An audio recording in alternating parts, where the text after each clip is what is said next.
Hello friend, কেমন আছো সবাই? আশা করি সবাই ভালো আছো আর আমিও ভালো আছি। এটা হচ্ছে মেয়ের মামা ভাতের সেই খাওয়া দাওয়ার ভিডিওটা আমি তুলে রেখেছিলাম, এতদিন পরে মনে পড়লো। তো মেয়ের মামা ভাতে কী খাওয়া দাওয়া হয়েছিলো, তো সেই ভিডিওটা নিয়ে চলে এসেছি। এই দেখো, প্রথমেই দেখতে পাচ্ছ খাবার দাবার তোমাদের দেখিয়ে দিলাম। আর এটা ছিল মাছের তেল দিয়ে আলু দিয়ে পেঁয়াজ দিয়ে ভাজা। তো সেটা দিয়েই একটু ভালো করে মাখিয়ে খেয়ে নিলাম। এটা খুব টেস্টি ছিল। আমার তো এই দিয়েই অনেকগুলো ভাত খাওয়া হয়ে গেছে, এত টেস্টি হয়েছিল মাছের তেলটা, আমার খুব ভালো লাগে। আর তারপরে ঢেলে নিলাম মাছের মাথা দিয়ে মুগের ডাল বা মুড়ি ঘন্ট। তো সেটা দিয়ে খাচ্ছিলাম, খুব টেস্টি হয়েছিল।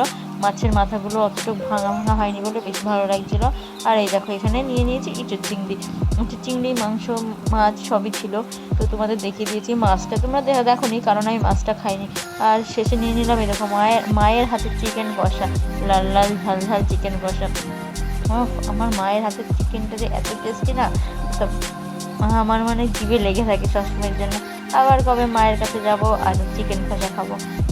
মায়ের মতো না আমি কোথাও চিকেন কষা খাইনি।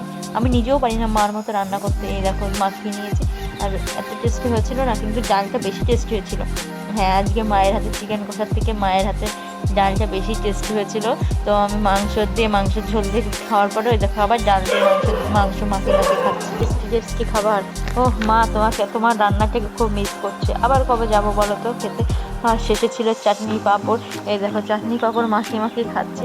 আর মিষ্টি দই সবই ছিল, কিন্তু আমি ওগুলো খাইনি, কারণ অত পেটে জায়গা ছিল না। সারাদিন না খেয়ে থাকা মানে বিশাল